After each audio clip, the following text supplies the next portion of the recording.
Even. Yeah. No. Go. 7 minutes. Go. Go ahead. Okay, go ahead. Hello, ladies and gentlemen. Okay, ladies and gentlemen at the bar, we are starting now. Bring your coffee in.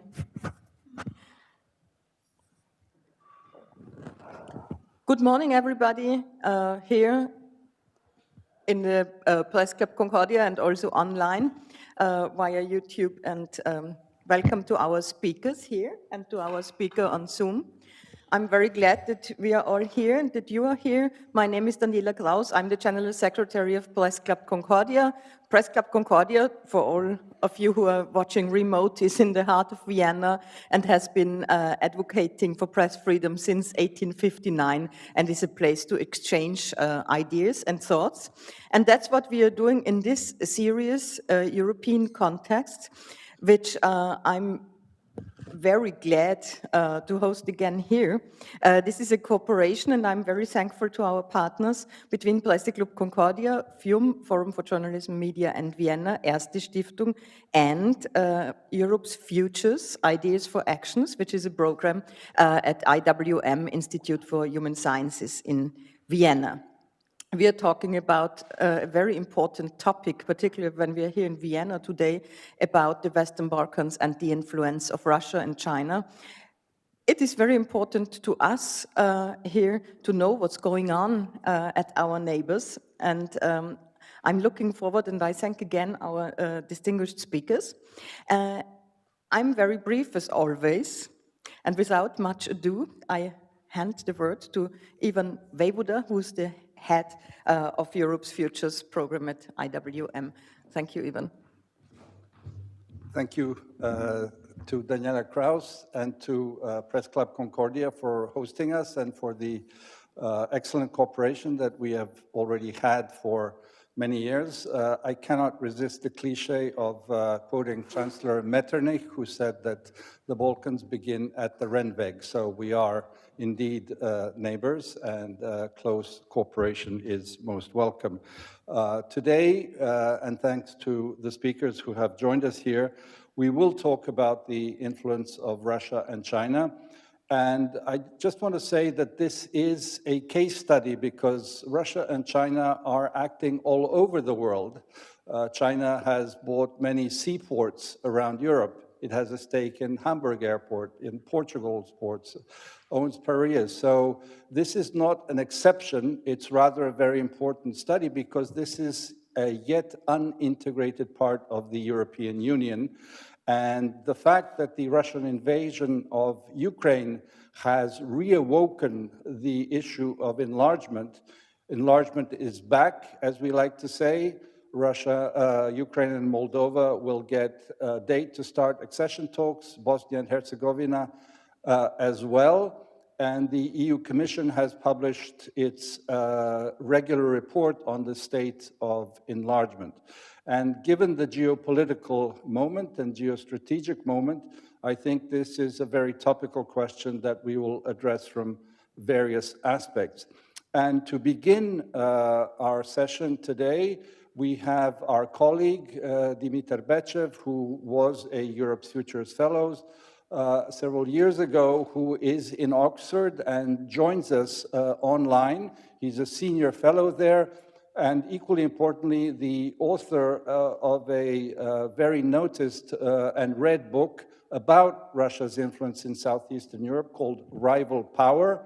That was published in 2017. And Dimitar, welcome. Thanks for being with us. Sorry you can't be here in Vienna, but you have the floor for your keynote introduction. Thank you for this generous introduction, Ivan. And before I start, let me thank the organizers, to IWM, ERSTE Stiftung, and of course Concordia Presseclub for the opportunity. It's a shame indeed that I'm not with you, but I'll be keenly following this panel, which is very topical at a crucial moment in Europe's political development and history. I'm just fresh from another session where we discussed the question, is this our war? and I was given the task to present the repercussions of the full-scale invasion into Ukraine on the Balkans. And my response is, it's a very easy question to tackle, because from the point of view of the Balkans, this is our war. The full-scale invasion on the 24th of February resonated right away across former Yugoslavia, where the wounds of conflict, bloodshed, human displacement and suffering are still very fresh, as most of you in the audience and certainly the panelists will very well know. I remember the reactions online, but also in conversations with colleagues across the region, in Sarajevo, in Belgrade, Podgorica, Skopje, and so on and so forth. But also in practical terms, you can see how the war has impacted the Balkans. Ivan did mention the institutional fallout. We have a new impetus for enlargement. We have the negotiations on Kosovo, which were driven, of course, by the realization that there's unfinished business in the Balkans and needed to be attended by not just the EU, but also the US. But if you go around Serbia these days, especially in Belgrade and Novi Sad, you hear Russians spoken, and it's courtesy of the 200,000 or estimated 200,000 Russian emigres that have arrived there, with all kinds of effects on jobs, on the market, on housing in Serbian cities. Also, this is evident or manifested in Serbia's external behavior.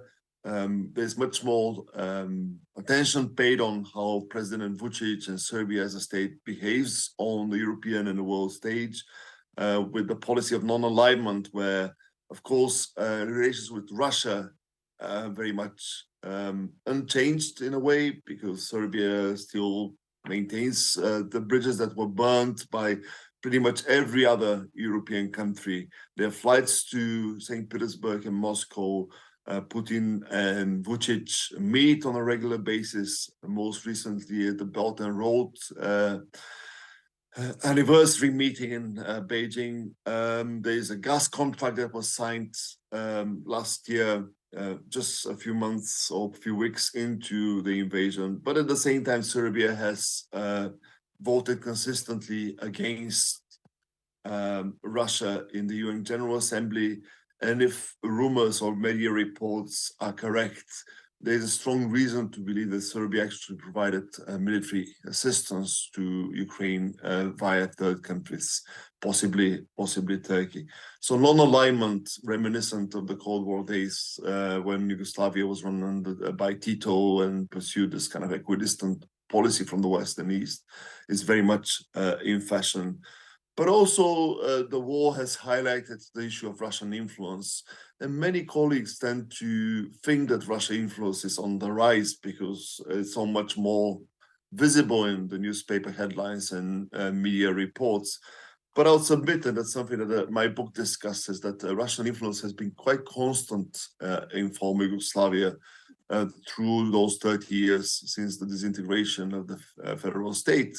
Russia was an active participant in the wars of Yugoslav succession, starting from Bosnia, where actually Russian diplomacy played a key part. You had Russian volunteers going, and Russia eventually joined the peacekeeping operation under NATO command. You don't need to be lectured about Russia's response to the Kosovo crisis and NATO intervention. Indeed, this is something that Russian leadership often quotes as the reason they're pursuing their assertive policy vis-a-vis the West, memory of Russia being humiliated, quote unquote. And of course, it's a more complicated story. But yeah, the Yugoslav experience of the 1990s is key. Russia was a player. Indeed, Russia had military force on the ground.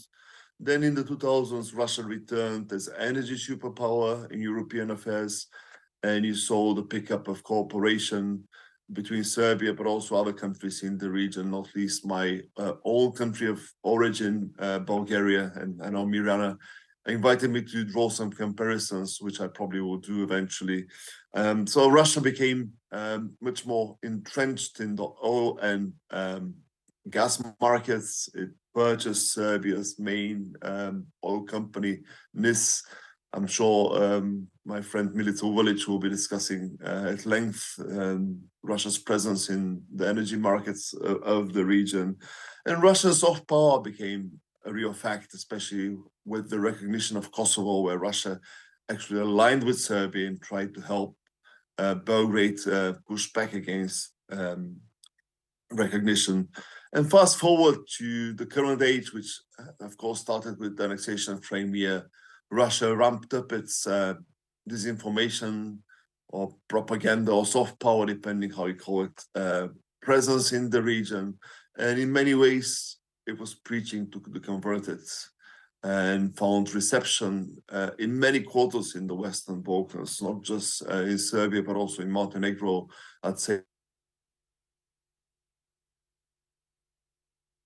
They also Republican constituencies who are resentful of the West or vulnerable to those kinds of political messaging coming from Moscow. Which leads me to my next point. And I think it's a crucial point if you want to understand Russian propaganda. Very often, external observers, foreign journalists tend to focus on the messenger, but they don't really think about the enablers. And I think in our region, this is what really matters, that Russia is in the Western Balkans by invitation. If it wasn't a fertile ground for Russian influence, there wouldn't be much of Russia. But the fact is that with very limited resources, the Russians are able to get maximum geopolitical payoff. For instance, with Russian propaganda, something that we will be discussing, the empirical studies suggesting that it's not the Russian outlets, it's not RT Balkans, which launched a little bit into the invasion, but it's Serbian media, the tabloids, the websites, and the Vucic-aligned television stations that are the main conduit of the Russian talking points. If it wasn't for the people who run Serbia, Russia wouldn't be that prominent in the public mind. And you see that reflected in surveys where, and many people have quoted it, but it's probably worth repeating again, Russia gets much more credits for financial and economic support to Serbia than what actually does relative to other donors, such as first and foremost the EU. And therefore, there are a lot of political, economic, cultural and other connections, but they're very often driven from the inside. And without the local partners, fellow travelers, and the receptive audience in the Western Balkans, Russia wouldn't be what it is. And also that's a good opportunity to say that Russia is not an alternative to the West in the Western Balkans. It's a spoiler, but it's not an actor that pursues an alternative geopolitical project. And that's very different from the post-Soviet space, where Russia actually wants to integrate countries like Belarus, Kazakhstan, and also whatever it drops from Ukraine into a new state-like structure or a revamped Soviet Union with all its economic, political, institutional vestiges. That's not the agenda in the Western Balkans because it's not possible. It's too far away. It's too costly. Russia doesn't have the military power. And also the local elites, the people who run the show, are probably not happy to be Russia's clients. That applies even to people like Milorad Dodik and of course Alexander Vucic. They're happy with the status quo of being in the middle and maximizing their relationships and the benefits that stem from working with Russia, but also working with the West. And this brings me to my next point, working with China, because this is also a conference about China. And I want to say a few words about China before I wrap up. The fact that China is visible in the Balkans or present in the Balkans is a function of Chinese rise in global affairs, global economy first and foremost, but also politics to a degree. If the level of the ocean rises, you can see it in every single part of the globe. If you allow me to draw this comparison, so China comes with money, with economic opportunities, and it knocks on an open door, not just in the Western Balkans, but in parts of Central and Eastern Europe. Hungary, next door to Serbia, would be a good example where the response to China is pretty much similar as the response in Belgrade. The money that comes from China is not linked to political conditionality. It provides opportunities for enrichment or for economic development for key constituencies, starting with political elites, but also businesses aligned with the state in places like Serbia. And what is also advantageous for the Chinese is that, unlike the Russians, they don't have a overtly political agenda. That's very much visible in the case of Kosovo. Everyone knows that China is against Kosovo independence, but it's not fighting the fight. It lets the Russians do the speaking on those political issues while keeping a low profile. And as a result, China has been an acceptable partner for pretty much every government, not just in the Western Balkans, but Southeast Europe. Ivan mentioned the case of Piraeus in next door Greece, which will be another interesting case study. Russia, so the economic diplomacy, the economic emphasis makes China a more acceptable partner. That, of course, is now changing, and that's my concluding remark with regard to China, because the era of benign engagement and the benign relationship between China and the United States is coming to a close. Indeed, it has come to a close with the Trump administration. Relations are much more confrontational. The US establishment across the party divide agrees that China is a challenge. That's one of the few things Democrats and Republicans probably are in one mind about. But equally, China is pursuing a much more assertive policy under Xi Jinping. And that is bound to have repercussions in Eastern Europe. You see, for instance, how countries started leaving Belt and Road Initiative, or when they attend those gatherings, they don't send their prime ministers or foreign ministers or heads of state, but send low-ranking representatives as a way to distance themselves from the Chinese. In the region, of course, you have cases where countries aligned with the West, and that would be Montenegro, North Macedonia, Kosovo, are shunning Chinese overtures to develop their 5G network, which is a sensitive issue for the US, but increasingly also for the EU. So working with China has become a bit more difficult, and has become also more difficult since COVID, when China engaged in this campaign to expose the West, to denigrate the West. Does that mean that it's a done deal that China is on its way out? I don't think so.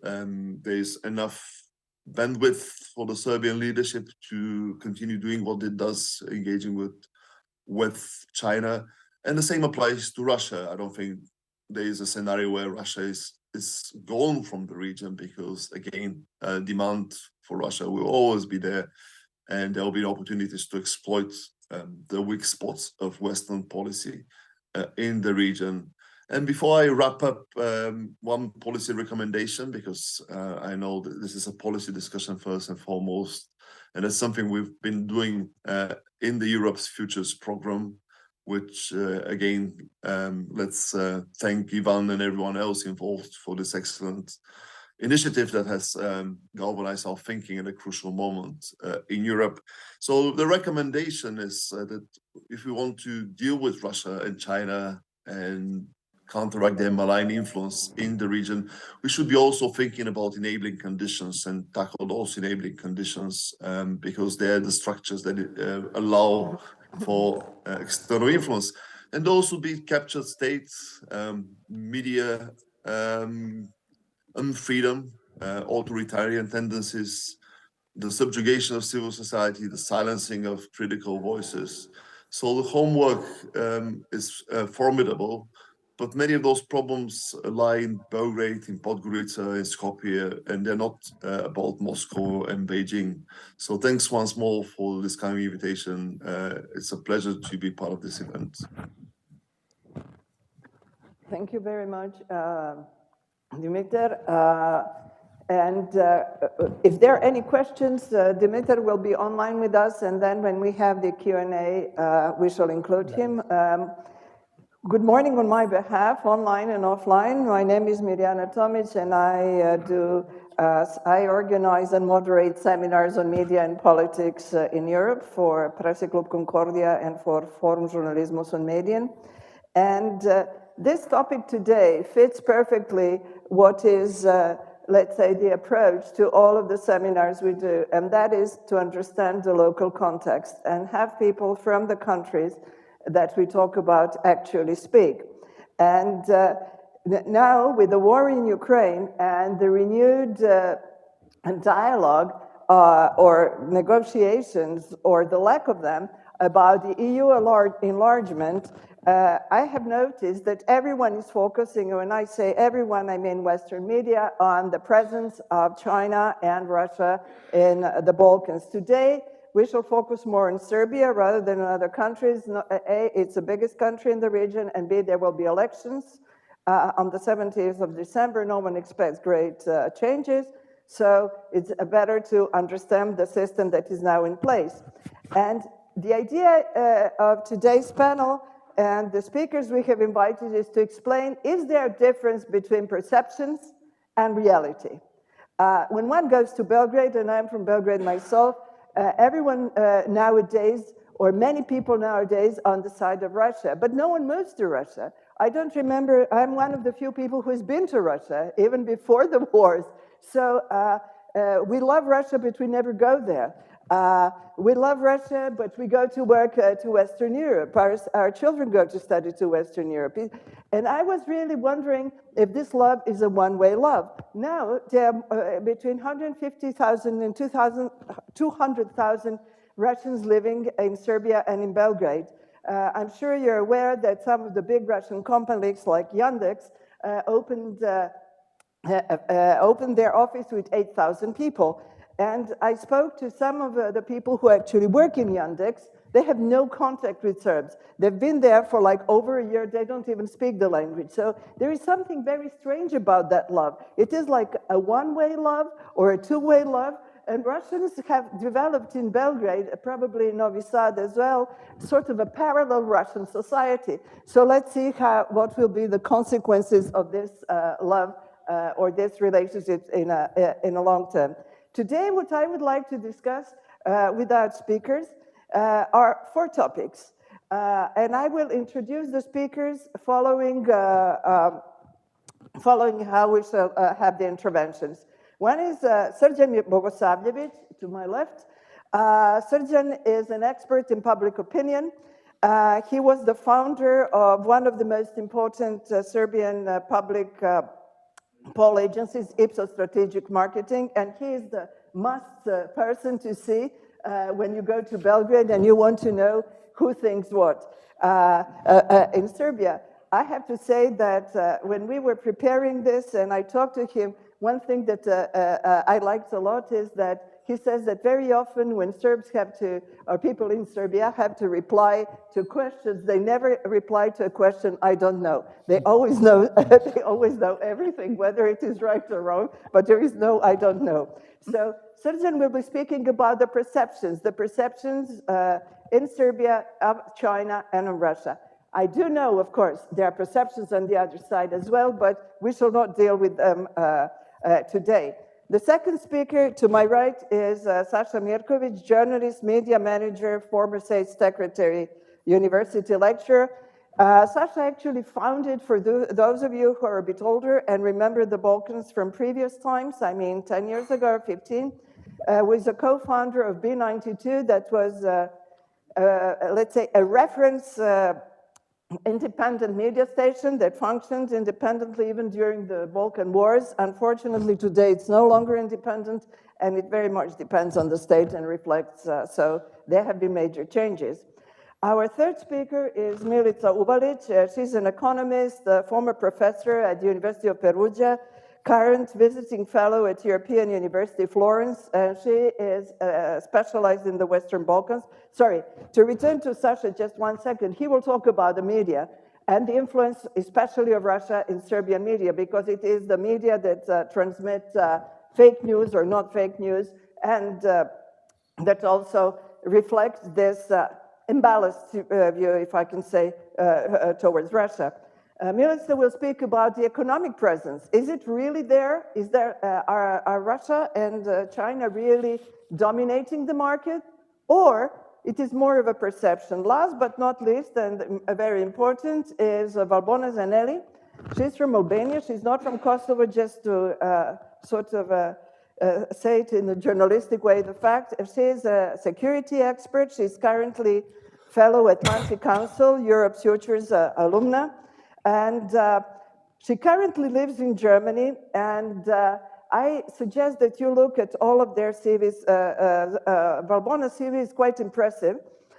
She has a PhD from University of Bari, and then she studied in Bologna at Harvard, and she will be talking of a bigger picture, like EU enlargement and the role of China and Russia, because whenever we speak of enlargement, we speak about Russia and China.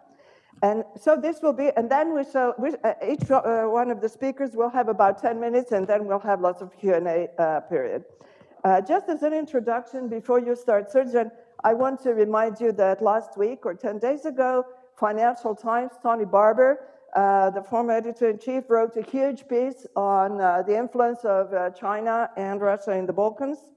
And he said, Serbia, we are told, I'm quoting, is doing too little to settle its differences with Kosovo, the Albanian majority state that declared independence from Belgrade in 2008. Its foreign policy is insufficiently aligned, I'm still quoting, with the EU, in particular because of its closeness to Russia. Serbia has made limited progress in tackling corruption and organized crime. Media independence is weak.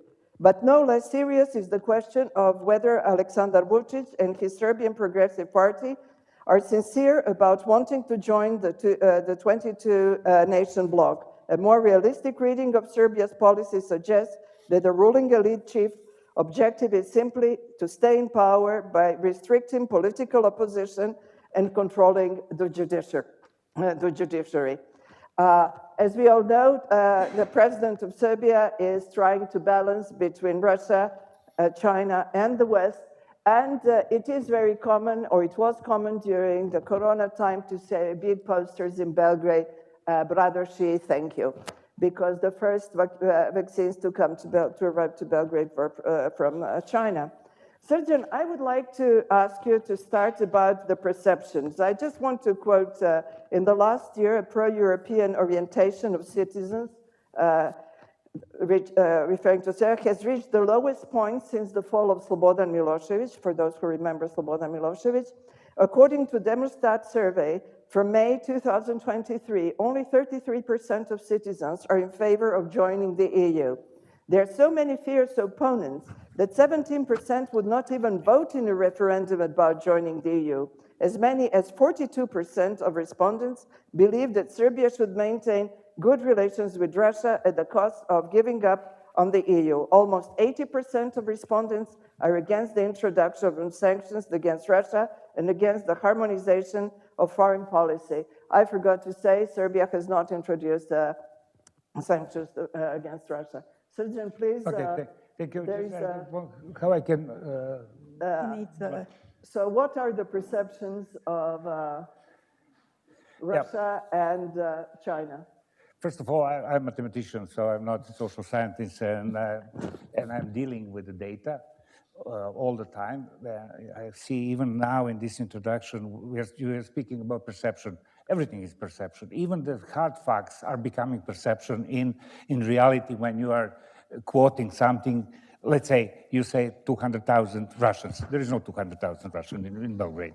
There is 150,000 which are passed through the border. Some of them move. But the fact that something which is hard fact, which is not publicized, becoming now perception. So that, by the way, due to the tremendous drop of the number of people in Serbia, due to the birth rate, which is negative, we lost 440,000 in the country of 7 million we lost due to the negative birth rate and negative natural increase, and we lost about almost 300,000 people on the migration effect overall. So, but we lost even more in best ages, the working age. So this Russian will come really good. It's a good gift to Serbia, Russian coming with the knowledge and so on. And Yandex is 30 people, for example. Yandex in Serbia is 30 people only. I was told it was 8,000. Yep, that's how facts becoming perception. Anyway, so I will try to give you some facts about perceptions. And we are in fact we are deciding based on perception. Every decision is made on perception. So I will start with the approval rate. You see approval rate of China and Russia is by far the highest in Serbia. So positive approval rate, very much or plus, let's say we put 5-point scale at 4 and 5 is 59% for China and 57%. Luckily, I'm in a company which has the data from the 1997, the same questionnaire every month. So there is because trends are important. The 1 point, the data you quoted is the data from the beginning of the Russian aggression to Ukraine. May 23. Okay, maybe not, but you will see I have this data, because it was 1 drop, but again is on the path, which is the same. Anyway, you see the percentage of the people having good opinion about Europe is on the average, very stable, on the average 25 to 27%. Now it's 30 because whenever we have election, it's go a little bit up because people are mentioning Europe. But at the same time, we have 45% of the people saying, I would vote for Europe. Is it Europe good for Serbia? It would be even more. So it's a lot depends on how you vote, how you ask the question, and depend on the order of the questionnaire. So it should be really very professional done in order to realize. That's why I prefer to look at the trends rather than the current data of 1 point of time. It is just a snapshot of the time. Every single data, if you don't have a trend, because and one more note is it's everywhere, but in Serbia it's tremendously important that people are relying on events. Everything is event-driven because what is different in Serbia, we don't have really party because since the beginning of democracy, we had party are changing. We don't have any more party which used to be. Party are changing the name, not appearing on their name in elections. So we are recognized party not by the program, not by idea, only by the leader. So even in this moment, if you speak with the journalists following the public political space, they are not able to tell you the name of the party. And by the way, there is 2 new parties which appear in pro-European side. One is Zeleno-Leva Koalicija, the other one is Zeleno-Levi Front. So how I can recognize who is who? You one have means to say. Green Left Coalition, and the other means Green Left Front. Sorry, I didn't. So look at the peak for Russia. For the just speaking about this influence of the event, China. The big peak is when the pandemic and the corona started, and we in Serbia they send a lot of vaccines, and that is the moment they have peak. All the peaks of the Russian is when somebody, either Putin or Medvedev, was in Belgrade. The highest peak was when there was a first time after a long period military parade, and Putin was in Belgrade on the rain. Staying in the rain, both of him and Vučić were wet, but they were staying in front of the tanks, and the people loved it. So and since Ukraine crisis, you see how Russia is going down. China is stable and Russia is going down, so now China is in front of Russia. In between, there is a lot of movement. Let's say Germany was in one point of time nearby, especially when Merkel helped Serbia on the, we had the problem with the Croatia, with the duties on the custom on the border, and Merkel helped to solve it. In this moment, Germany was very high. Whenever Germany is coming, somebody from Germany is coming, there is a high peak. The same is in these days with Hungary. Hungary is very highly approved by the Serbs. But you see the United States, which are not popular at all. But you see the peaks. It's the biggest peak is when there was this famous event when Vučić and Kurti was there, sitting on a small table and Trump on the big table. And that was peak. But all the other peaks, 2 peaks before was the peaks when Biden was in Serbia as a vice president. So if they treated you well, they perceive something. The same is with Europe. We had the highest data for Europe when, let's say, during the migration crisis, during the flood, because we were treated as a lie of Europe in this moment, not being taught what you have to do, how you have to do. But let's talk how we are going to do. We Europeans are going to do. That's the moment when the approval rate was much higher than before that. So that's I just want to illustrate how it's going with the events. When Macron was in Belgrade and gave the speech in Serbian language, there was a boom in this moment. So, and I will go further. And you see Russia. There was one level which was always high. It's always highest level. And then there was a big jump in the course of the negotiation. That was, in fact, before we didn't have negotiation about Kosovo. Pro-European voting, referendum preference was much higher before Kosovo was mentioned. The moment Kosovo was mentioned, it dropped down immediately on the level which is still the same. And that was, in fact, before that. Russia was seen as a protector of Serbian interests in Kosovo. Is it really, or it's just seen as? It is really because in United Nations Security Council, they have a very secure vote for Serbia. China is not secure to that extent. And China is a bit different perception of China. But then we have the problem of Ukraine. It's for perception of Russia is something which is going in opposite direction on what had happened with the perception during this negotiation period. Because whenever there was something on the Kosovo is the most important issue, both for Serbia and Kosovo. And both are losing with the time. But let's look at the opinion by the party.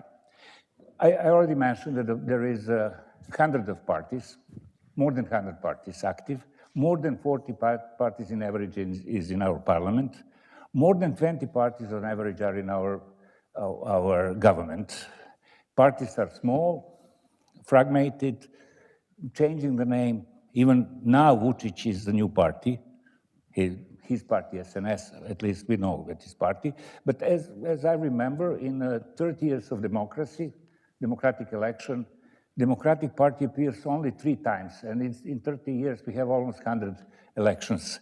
Only 3 times appear on their own name. All the time they're changing name of they have some coalition. And there is a lot of party, a lot of very well-known leaders which never been in elections. Very influential, but never been in elections. So I put the Dow government party, and the previous election they had SNS, this list of SNS, because SNS was in the coalition, SPS was in coalition, but this is the government party. They are, in fact, the leader of pro-China. Their voters are leader of pro-China sentiment, positive sentiment. Then you look at the pro-Europeans, which is against Vučić, opposition, pro-European opposition, which is against Vučić, and you see how they're spread it all. They're all over. So the topics and the issues are not important for our decision for whom we are going to vote. It's not important at all, not Russia, not even, only Kosovo is important, in fact. But even that is more based on the trust to the leader, because we, by the way, we recognize the party only by the leaders. And Europe and Russia are not the facts which will push the people towards some party, because in all party you have pro-Russians, pro-Europeans. You see, in pro-European party, you have a lot of people which are pro-Russians. They have good opinion about Russia. And then anti-Europeans against Vučić, they are not as against as pro-Europeans, but they are against Vučić, and they are much more pro-Russians than pro-China. So that's and they are really not pro-European. Do values play any role or not? No, only trust to the leader. I would say only trust to the leader. So it's not important what you are saying. When it comes to Russia, does anyone do the values that are promoted by the Russian President Putin and the Duma matter or not? Matter in a sense that people like the way how Putin is working, so how leading the country. So because they see that there is no institution. So we maybe they're not able to express that properly, but they feel that the institutions are not enough developed. So they see that some good leader, right? Good leader who can push us and lead us towards something better than we have. So if you are when we are speaking about in a polls about the way of leadership, then Putin is seen as a role model, rather than something else. So, and it is not only in Serbia, it's practically in whole Balkans, because we do have offices in all Balkan countries, including Pristina, including Tirana, so even in Albania, and even Macedonia, North Macedonia, sorry. And everywhere is good leader is something that they would like. Just to have a good, successful leader, rather, because it's not a question that they don't believe in institution, it's a question they don't believe in their institution, not in per se. So what time I am? I'm already almost, I have a lot of slides, so I will jump. Anyway, now they're speaking about, this is from tonight, so who knows what is there. It's not, probably there are lots of mistakes, but anyway, there is, in relation with Russia and China, but not only in Russia and China, we have a lack of political continuity at all. Because if you look at if you pass across the last 30 years through Milošević time, Đinđić time, Koštunica time, Tadić time, and Vučić time, it was completely different. The one thing which is all the time present, and everybody remember, famous Koštunica sentence for Kosovo. And Kosovo is the most important issue, not Europe, not Russia, not China. Kosovo is the most important issue, because without solving Kosovo, nobody can move in any kind. And the problem of solving Kosovo is enormously big, because NATO never admitted they won the war. So they even not admit that they were in the war. And they're and people are asking for Serbia to admit that we lost something which we were not participate in a way. So that's the problem. There is no algorithm to recognize Kosovo, because according to Resolution 1244, according to the Kumanov Agreement, Kosovo is a part of Serbia. According to reality, everybody knows that it is not. But at the same time, public opinion are saying, no, we want Kosovo back, and they love what Koštunica said, less than independence, more than autonomy, and everybody remembered that. But what I wanted to say, Milošević, Đinđić, Koštunica, Tadić, and Vučić is 5 different politics, completely different. Everything is different, everything is changed, and regarding this issue, and Russia and Europe changed as well. Political map is really unstable, so I was already told that. I already told that we have enormous number of parties, and if we are speaking about Russia, this party, and the small party are without any kind of brackets. They know that they won't be in a power, so they're saying whatever they want. So and let's go where? So with 2 minutes. 2 minutes, love without rational arguments. Russia is love without rational arguments. Most politicians are very positive about Russia, even extremely pro-European. They see Russia as a protector of Serbia in some way. Even, let's say, very, very pro-European presidential candidate accuse Vučić that he would lie, that he's not going to put sanctions to the Russia as something that he would betray Russia. And the lady was extremely pro-European. If you look at the common fate with Russia, Slavic origin, Chilik, World War I, World War II, we were all the time at the same time, is not enough because there is some other country with the same thing, but not being nearby that. So residents of Serbia often associate Russia with substantial donation. There is no donation from Russian side. We will donate to Russia by, Milica will speak probably about that, by giving them our oil company for peanuts. So if somebody is donating, we donate in Russia, not Russia us. There is no, when you mentioned that, standard of living, when you ask the people when they would send their kids, where they would live, everybody would rather live to, and we see that in Vienna than in any Russian cities. Okay, because my 2 minutes is already, and I want just to mention another thing is, with China is different. Is calculated love. It's not the love, and that's why ruling party is more for China, and the anti-European opposition is more for Russia, because it's more emotional, and in ruling party they see some interest. So the difference between data about perception of China and data about perception of Russia.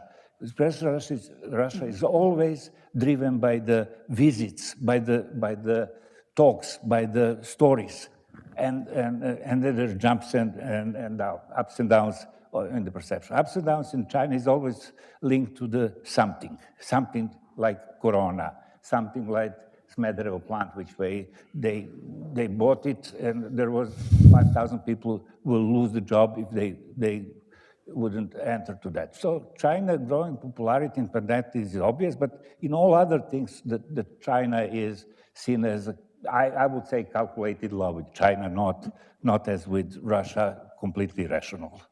And there is no time anymore, so there is a lot of slides, but there is no time. Well, there will be plenty of time for questions, and we are not paid here by Tinder, and we are still talking Anyway, about... so that's what I...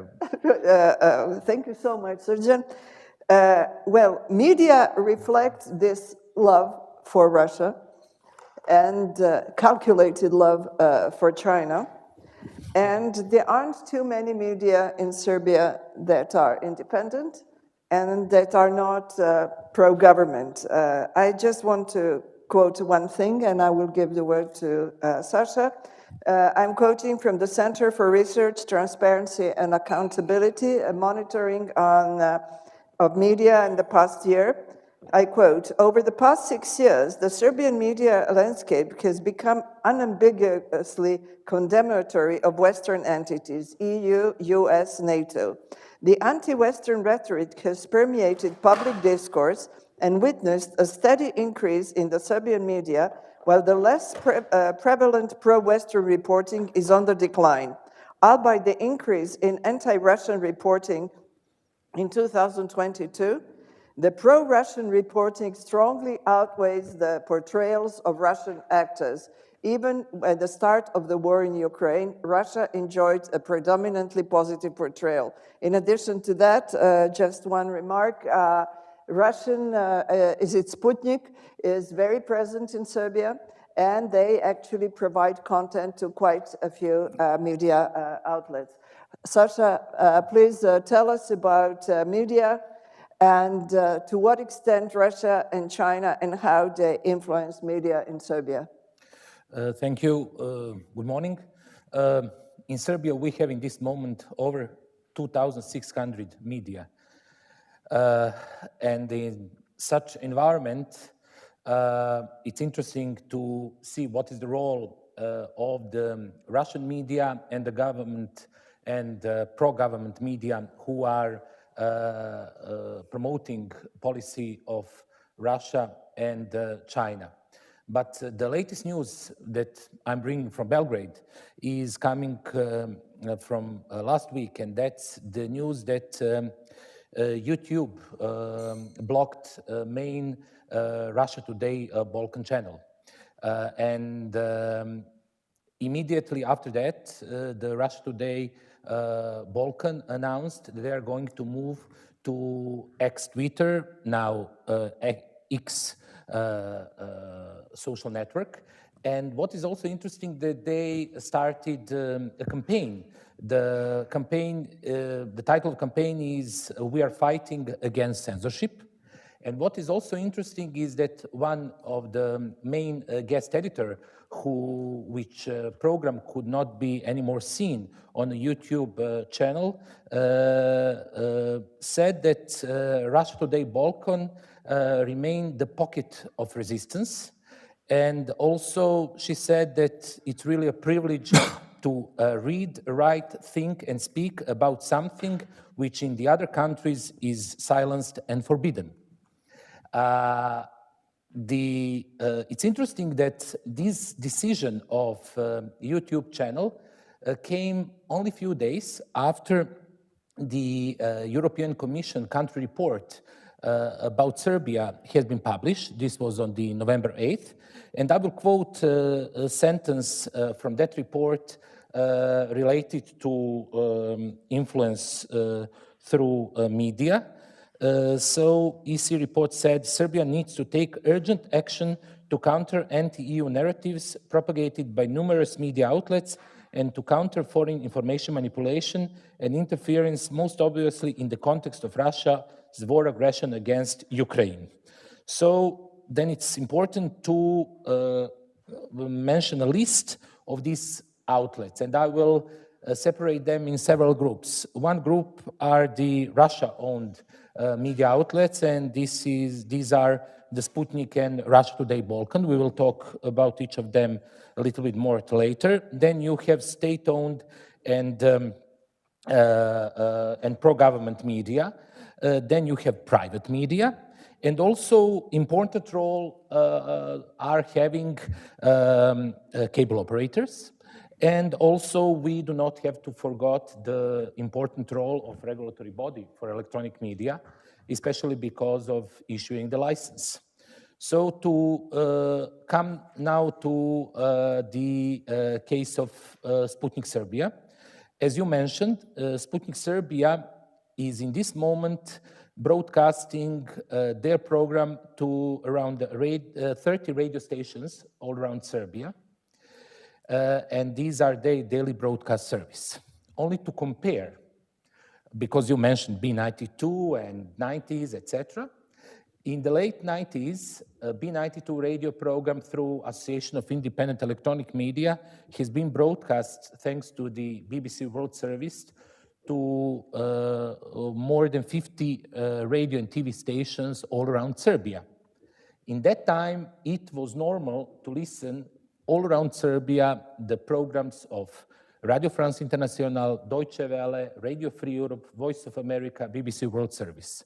Now, you can count on, I think, fingers, not more than 10 stations that are rerunning this type of program in Serbia. But you have more than 30 stations that are running Sputnik. And that's a huge difference compared to period, which was 20 or 25 years ago.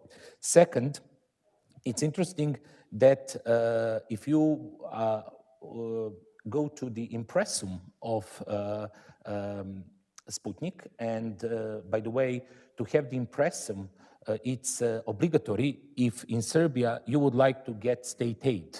So you need to know who are the owners, who are the general managers, who are the editor-in-chief. In the case of Sputnik, you only know who are the editor and who is deputy editor. And by the way, deputy editor, which is also interesting, is the guy who started as a sound engineer in B92 30 years ago. In the meantime, He was working for BBC World Service in London for many years, and he is now the deputy editor. So what I want to say, that, even Russians, learn some lessons and get the people who are having experience, and who know how you are dealing with that type of programs, which were very popular in the 90s and 20 years ago in Serbia, and now only on the web portals, they are now using these kind of people who, with their expertise and experience, to be on the top of these programs which are financed and run by Russia. Second is Russia Today, which I already mentioned. There is no impressum with Russia Today Balkan. There is no impressum, but if you are looking who, they're only mentioning who is the founder. And the founder is autonomous non-profit organization TV Novosti. That's only that you could see on the Russia Today Balkan website. But what is interesting is that European Convention for Cross-Border TV, which, by the way, has not been ratified by Russia, has been, I could say now, misused by a regulatory body for electronic media 2 years ago. So the Serbian REM, which is the acronym for this body, issued the license for cross-border TV of Russia Today in German language. Having in mind that this is something that is used in Serbia for broadcasting some other programs from the Luxembourg, that was the kind of explanation from a regulatory body why we are not going to do the same things vice versa. But it was immediately blocked by the Germans. But still, this license exists until 2029. So Russia Today in German program is having license based from Belgrade, decision of REM.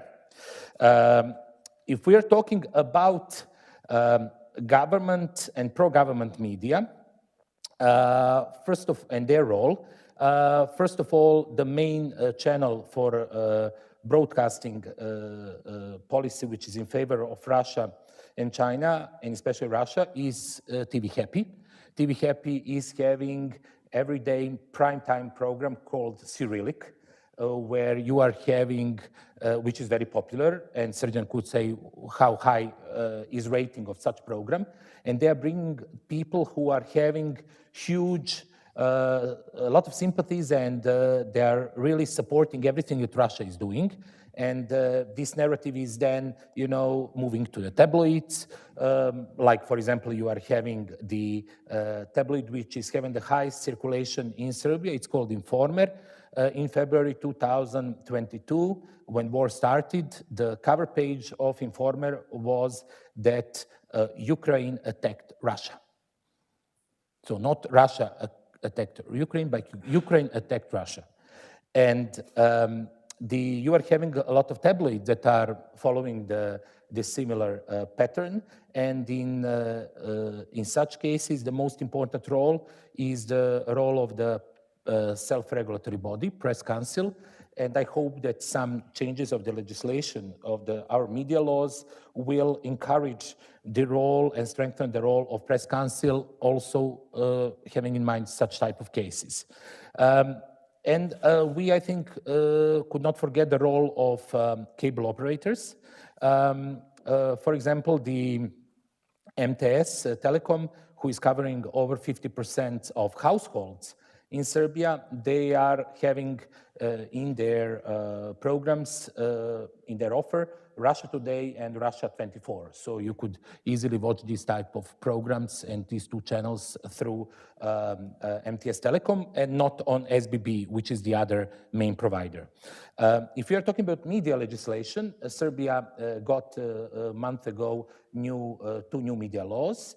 And what is interesting is that these new media laws legalized the media ownership in telecommunication area, which means that Telecom could become the owner of the media, And this is, by the way, a kind of legalization of the actual kind of vacuum status that telecom had from 2014 when the last laws has been adopted until now. But in the same time, I think that we are still not aware how dangerous it could be if tomorrow the telecom will change the ownership structure. Because if the ownership structure will be changed, that means that all the media who owns by telecom, will be also under the influence of that possible new owner who could come also from the countries that we are talking today. I think that I will finish with the role of China and their influence. The channels for the positive image of China are mainly state and pro-government media. Which is the most media in Serbia. Yes, yes, that's true, and most influential, the most influenced media. We have China Radio International, which it's interesting that that program of that radio has been broadcasted on the radio, which name was, acronym is WTF, or Welcome to Fun. And owner of this program is the son of Željko Mitrović, owner of TV Pink and the whole Pink system. So they were broadcasting for some time program. You just say a sentence, people may not know what is a Pink system. Pink system, that's the most influential and most popular media program and channel in Serbia, which has been established in 30 years ago, and which survived all the political changes in Serbia, and all the government that passed in past 30 years, at the end of the day, made the deal with the owner. So he is now, very close to the actual government. Which doesn't mean that if tomorrow changes happen in Serbia, that the owner of Pink will not make again the same deal with the new government. He did it up to now. Yes, so that's, and I will finish by mentioning also one interesting fact is that if you will go on the website of the oldest daily in Balkan, that's Politika, you could still see this section called Story About China, which is a kind of special section there on the website. And also, it's interesting that both cable operators, SBB and MTS Telecom, they are broadcasting China Global Television Network. Acronym is CGTN, and this is the international division of China Central Television, CCTV. So that's in brief how the Russia and China through media operates in Serbia, and how do they influence our auditorium. Thank you. Thank you so much, Sasha. For the audience here in Vienna, I would just like to add one thought. Do not forget that there are 200, 300,000 people from the Western Balkans in Austria, in Vienna, and they all consume, or most of them, I don't know if there are in studies, this is something I would like to check. A lot of people consume media from their home countries. This applies to Turks, Albanians, to everybody else. But what Sasha has said, keep in mind that our neighbors here are also looking at this media. And for example, FPÖ, the far-right Austrian party, in most Serbian pro-government media, or in most of media, is not presented as a far-right party. It's a party that is friendly to the Serbs and that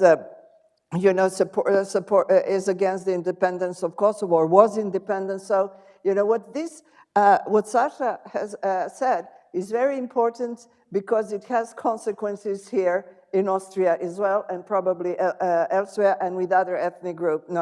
And just one brief comment about TV Pink, the most important private program.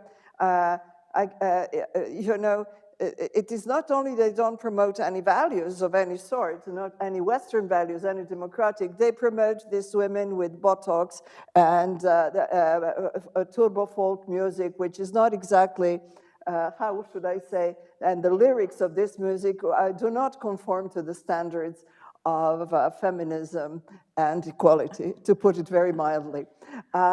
And and our next speaker will be Professor Ursula, who will explain to us, have Russia and China bought the Balkans?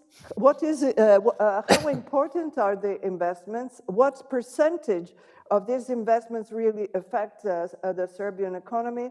And where are we when it comes to perceptions versus reality? Please. Well, thank you for the invitation. I'm very happy to be here in Vienna again.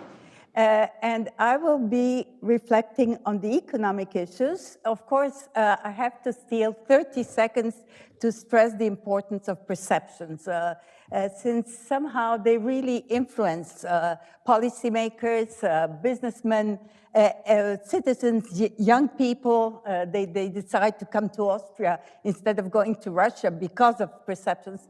But I would say that in the Western Balkans, this gap between reality and perceptions is even bigger.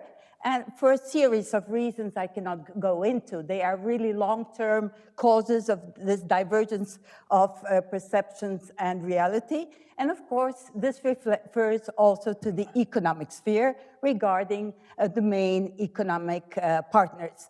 And I would say, generally speaking, that the role of the EU is frequently underestimated, while the role of both Russia and China is grossly overestimated. So, as an economist, I want to show you why this is so. I'll illustrate it through facts.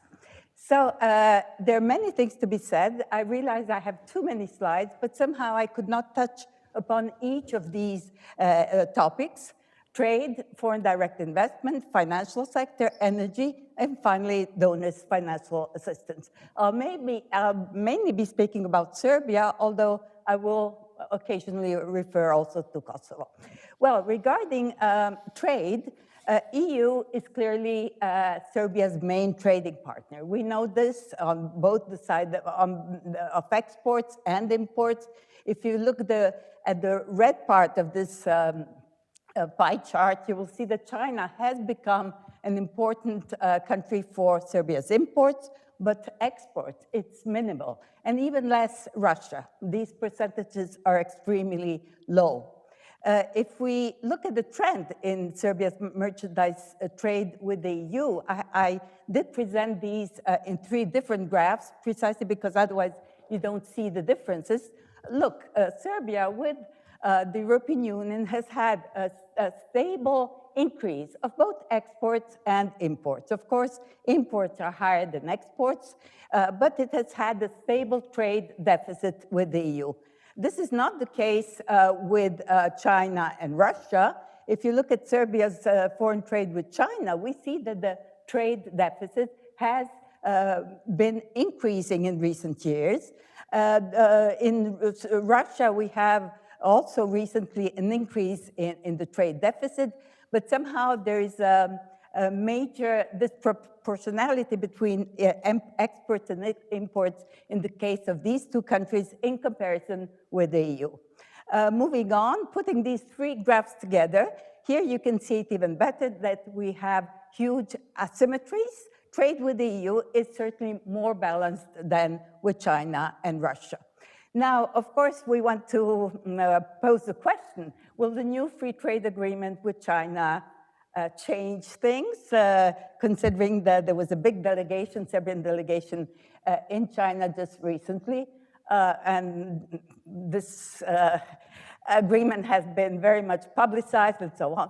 I would say no, hardly so. It's for a certain group of products, not only, but let us remember that Serbia, at that time still part of Yugoslavia with Montenegro, has had a free trade agreement with Russia since 2001.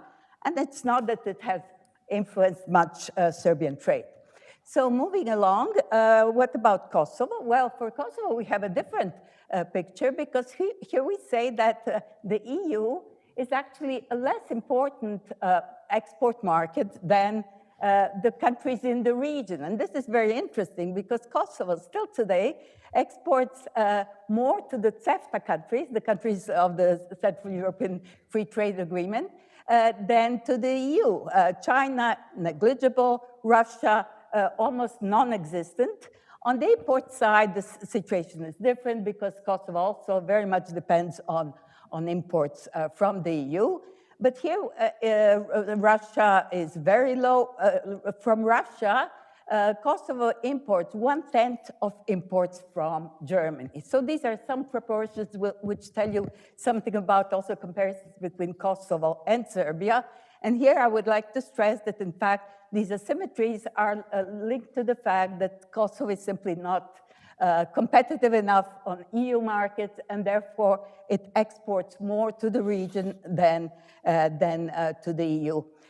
But it is highly dependent not only from the EU for its imports, but also on Turkey, China. These are some of the economic partners that have become important in the meantime.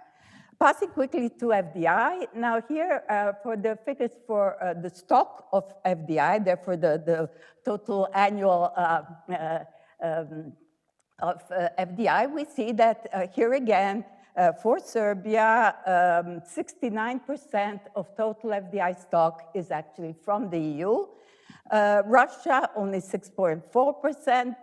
And here are some figures for all the countries in the Western Balkans. And you will notice that Kosovo actually has attracted much less FDI from the EU, only 34%, because some other countries have been relatively more important investors, like Switzerland, Turkey, the United States, but 0% from Russia. Moving to FDI annual flows, for which we do have more complete data for Serbia, we see that the top 9 investors are, first of all, the EU. Second is China. China has really emerged as an important investor, but only recently. It's since recently that China has been. Russia is 4th. And in fact, we see that annual FDI inflows from China have tripled over the past few years.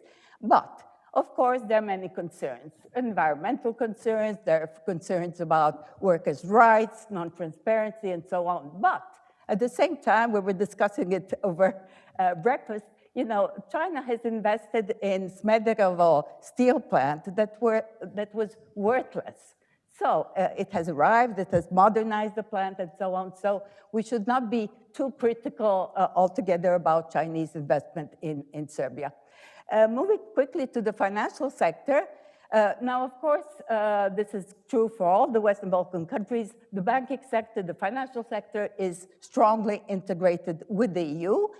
Banking assets in Serbia, the dominant part is owned by the EU banks, or call them Austrian, Italian banks, and so on. And if you look at the assets of the 20 authorized banks today in Serbia, you will see that there is practically no Russian bank. There is a small bank that has just been bought by Russians, but actually what used to be an important bank, the Sberbank Serbia, it was sold to the Nasha AIK bank. Well, the Bank of China does have a small percentage of assets, but less than 1%. And it's mainly dealing with local Chinese affairs. And savings deposits, they're mostly in euros, despite all the measures that the central bank has been applying to dinarize the economy.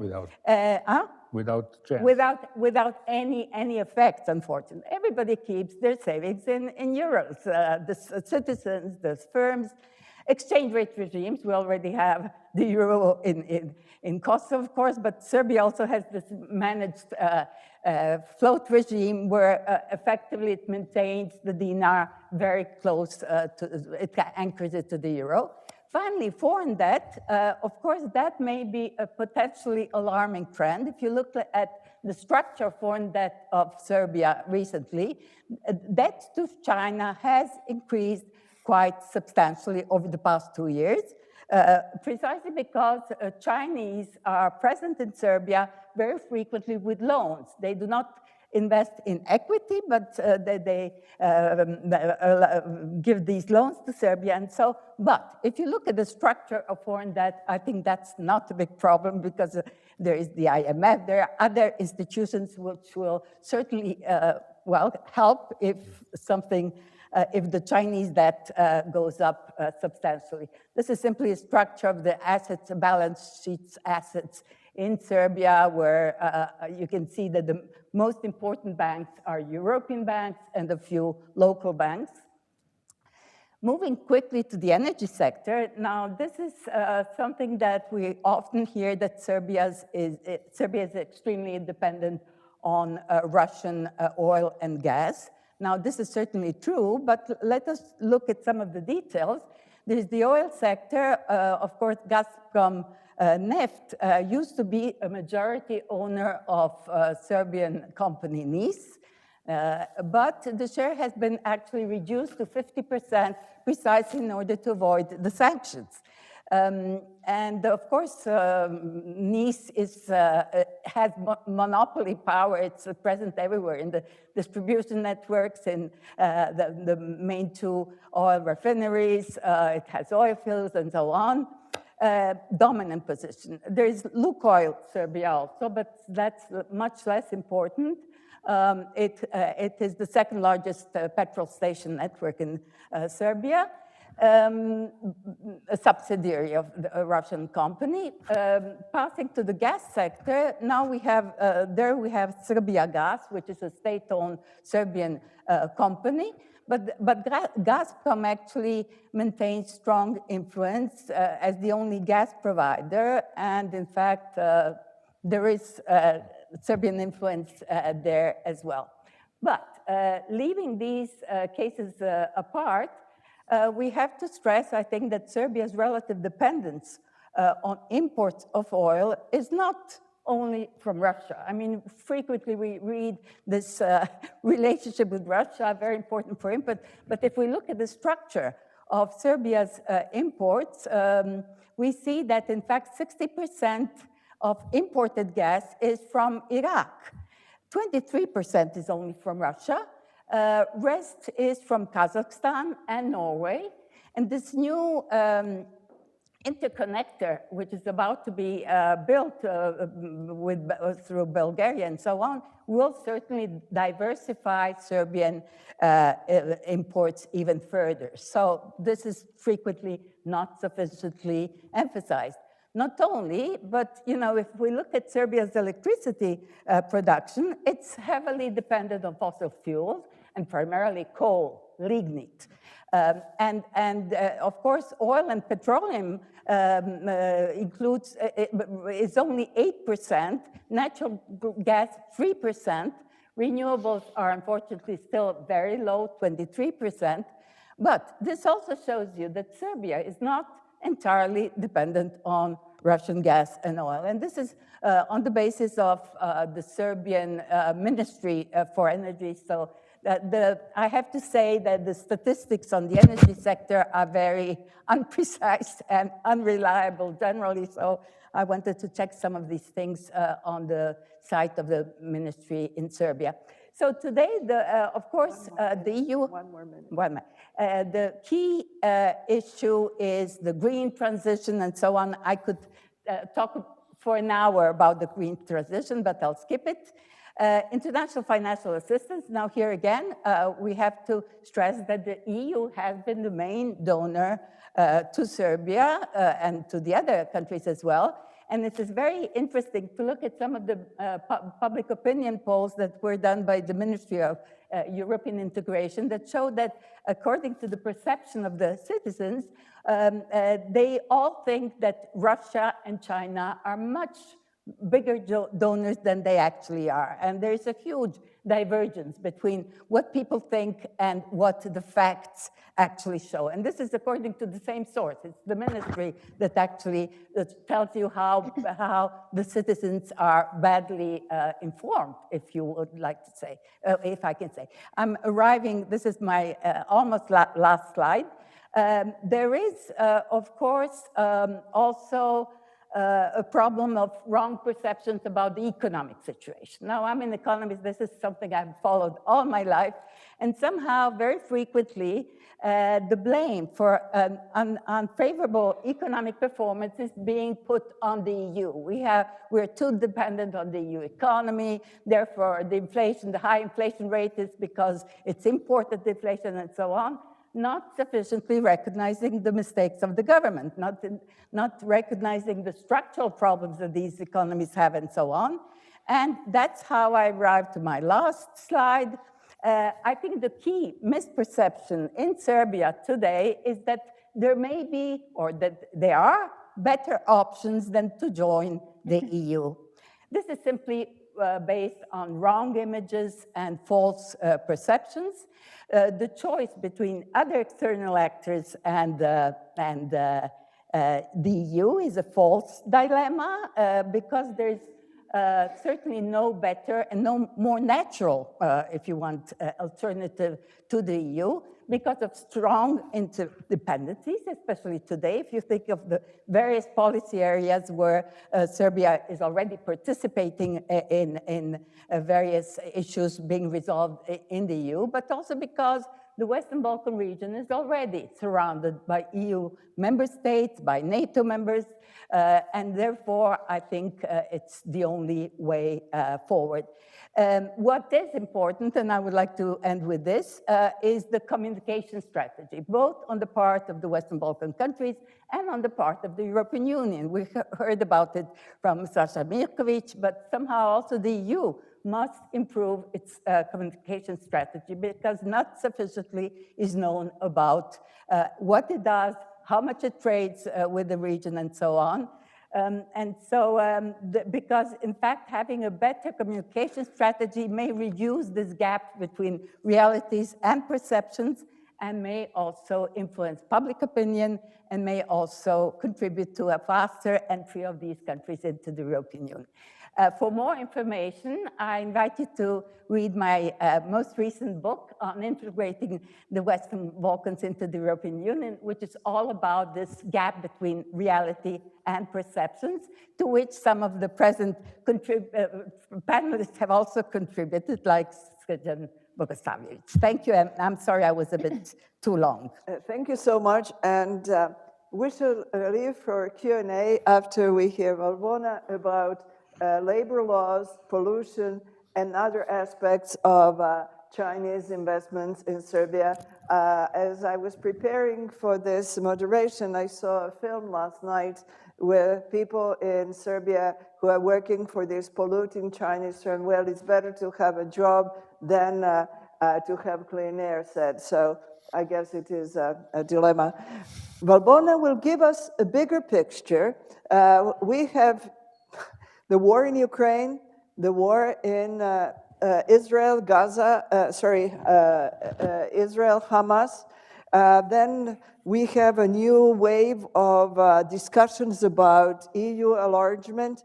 Where is the Western Balkans? Can you give us a bigger picture here? What we can expect in the coming days, and which are the roles in Russia and China in this interplay? Please go ahead. Thank you very much. It's a real pleasure. It's a real honor to be here. I'm privileged to be part of this panel. And I'd like to start by thanking IWM and ERSTE, because I was 2 years ago a fellow, and I'm still a fellow. Once a fellow, always a fellow. And I focused my research on the influence of China in the Western Balkans and how that affects EU integration process. Before I get started, as I was listening to very interesting comments in the panel, I wrote down some points that I think serve as caveats for our conversation. The first one is that the title is Perception versus Realities. I believe that the expression that a pop star Andy Warhol used many years ago in the pop culture for the art, that perceptions actually precede reality, is also valid when it comes to geopolitics and international relations. And even more in the Western Balkans, when we have weak institutions, and as we heard, political leaders drive also those public perceptions. The second point, as you were mentioned regarding looking at what's happening in the European continent, but also more broadly internationally, I think it's very important not to divide what's going on in the Western Balkans from the whole European strategy, because we were talking about these issues a couple of years ago, but I don't remember any specific tension. When I used to write about China, people will tell me, this is not important, so why are you losing time on this topic? I'm talking about 5-6 years ago. Now everything has changed because the European security architecture has changed. And these three pronged strategy of the European architecture, like defense and security, which is mainly the United States, and cheap energy from Russia, but also markets and cheap products from China, everything has changed. The old model will not work anymore. So whatever happens and affects the European Union, we pay more attention to what's going on in the Western Balkans. That's why we have more attention in terms of China and Russia's increased visibility. And then my third point, and it's more broadly, is that usually liberal democracies have one thing in common, that we wish away unpleasantries, in the sense that even when we see some observed events, wrongdoings, we try to mirror image our rivals and our competitors, and also we try to rationalize their behavior based on this mirror imaging. So I think we need to pay much more attention in this perspective what is going on in the Balkans. And so very briefly, Dimo spoke a lot about Russia, so I will not pay much attention to that. But I believe what we need to pay more attention is at the authoritarian presence in the region. That can be both grafting and grifting, which is more long-term presence, but also more commercial and transactional presence, such as in the case of China. And so I believe that really the Western Balkans is in play in this great power competition. And I think the main play here is between democracies versus autocracies. And we should never forget this. It's about the future of the Balkans. It was mentioned that Russia has always been present in the region. What I feel has happened, not since, everybody, and that's related to perceptions. Everybody talks about the invasion of Ukraine in 2022. Ukraine was not invaded in February 2022. It was invaded in February 2014. But this is how perceptions, drive reality. And so I think that we see more visibility and more influence of Russia since 2014 in the region. And for a couple of reasons. More to project more power, to widen its footprint in the Western Balkans, to create a new area of strategic competition with the West, and even more to destabilize the region and disrupt the Euro-Atlantic integration process, disrupt that Euro-Atlantic integration process of the region. And we have seen that through the different narratives when it comes to the European Union. When it comes to NATO, we have seen what has happened with countries where they're getting closer to membership to NATO. So it's really very clear. But as Dimo said, they do that on the cheap, in the sense that Russia is an opportunistic spoiler that uses internal weaknesses, be those using the cultural and religious ties in the region, exerting more energy leverage, openly having disinformation campaigns, especially about the role of the European Union and NATO and the United States, but also deploying intelligence services in the region. So, and also focusing on the weakest and most vulnerable segments of the population to exert those tools. But then we should not forget strategic assets, investment in strategic assets. Although in terms of the other players, the Russians are have much more limited influence economically. However, they are in some fields that are really important for the country, such as in the energy sector. We have mentioned that. But I will say, if we look carefully, when you look at single partner, Russia is an important player in many countries. If we take the EU as a whole, of course, the EU is the main player.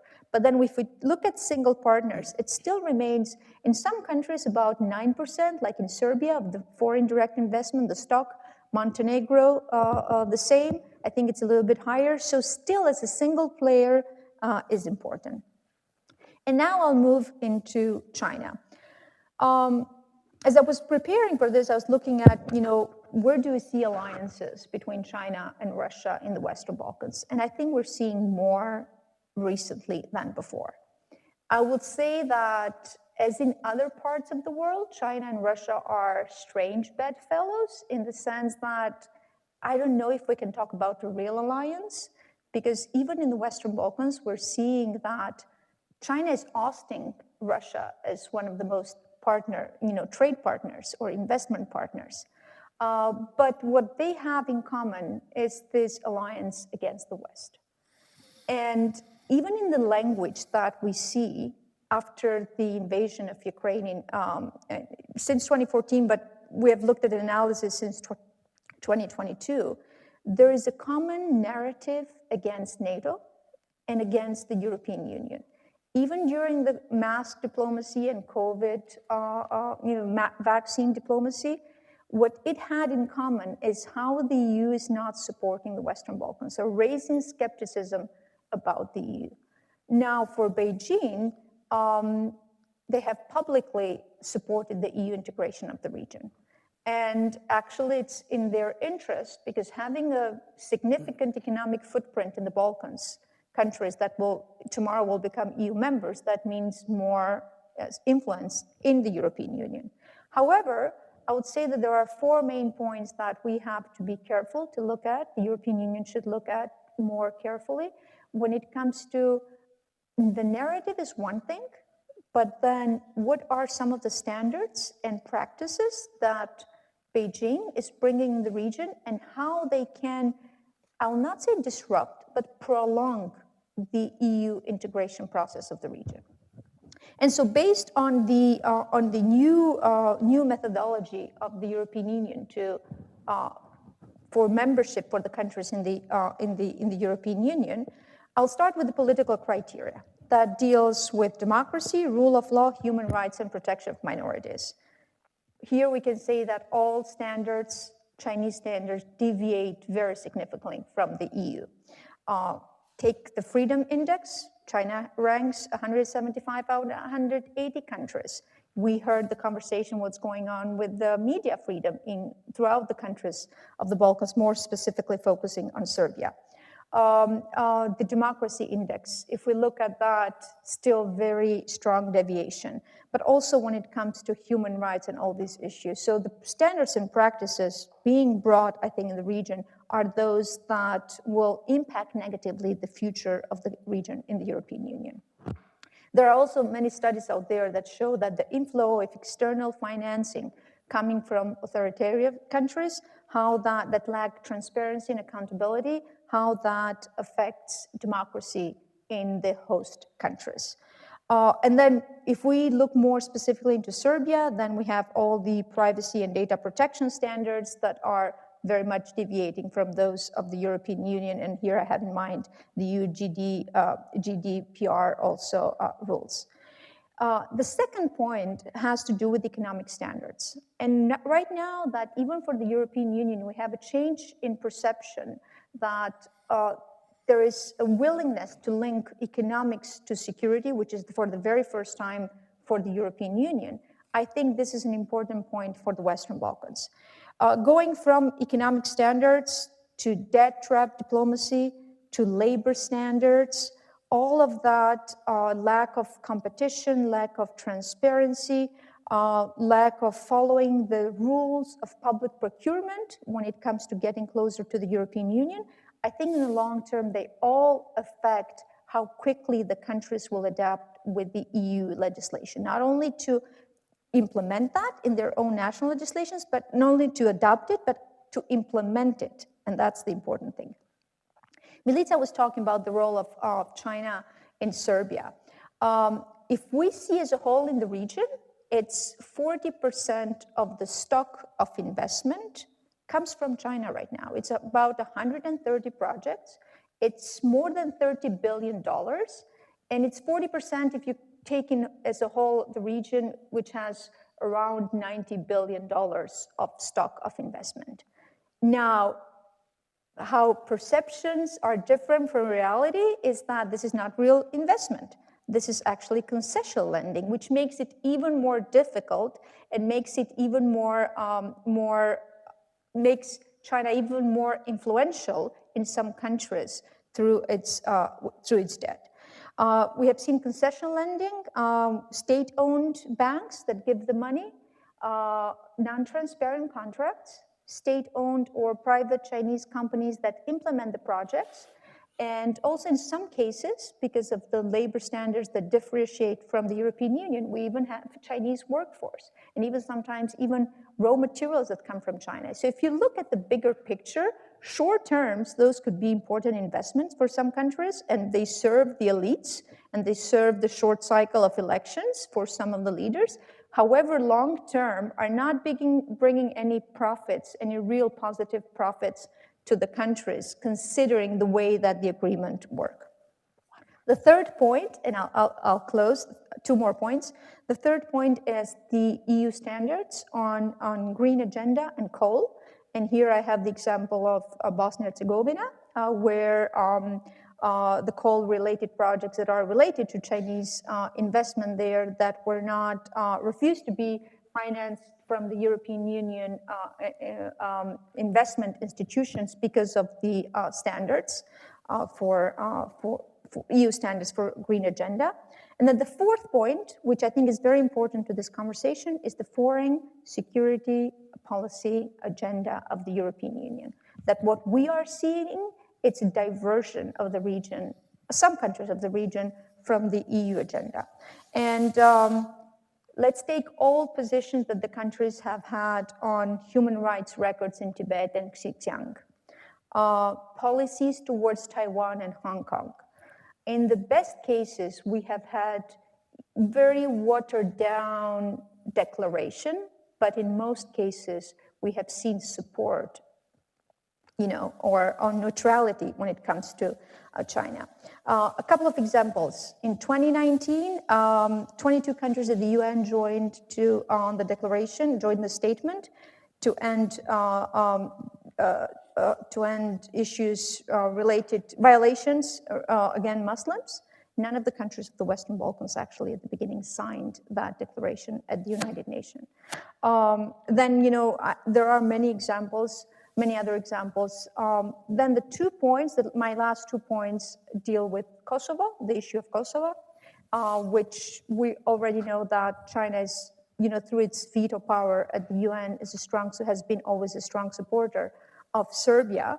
But the other novelty that we have seen in the region, although Beijing before has not been very much involved in internal political issues, had been the case of Bosnia-Herzegovina. For the very first time, they were in alliance with Russia, again, to end the mandate of the High Representative.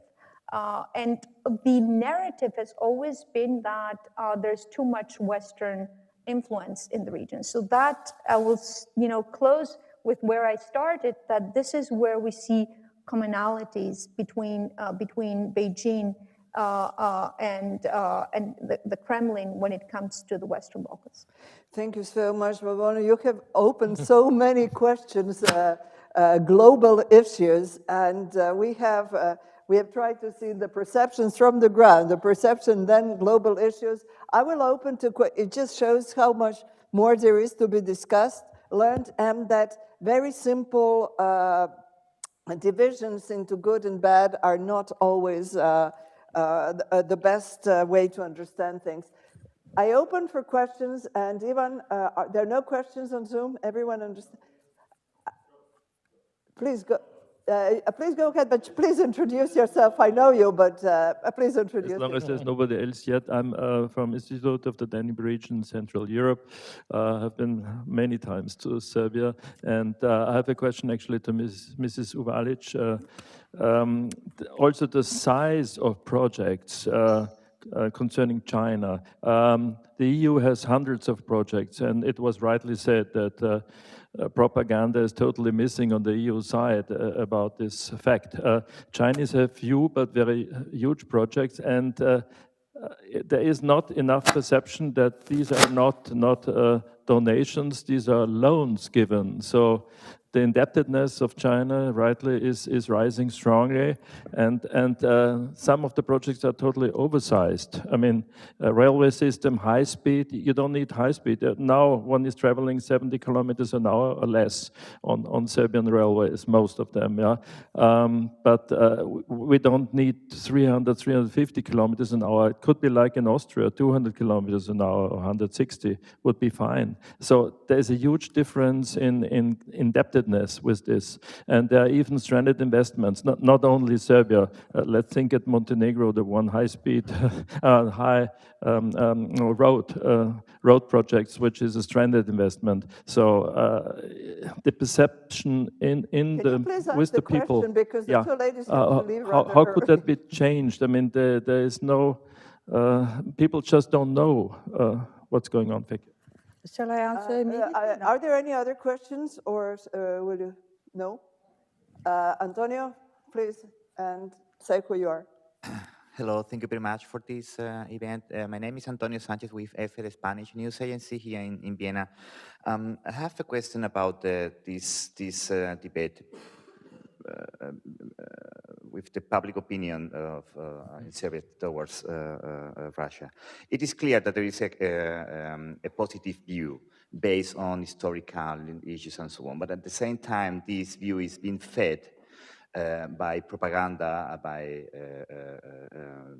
somehow fake news. My question is, how easy it could be to change this view?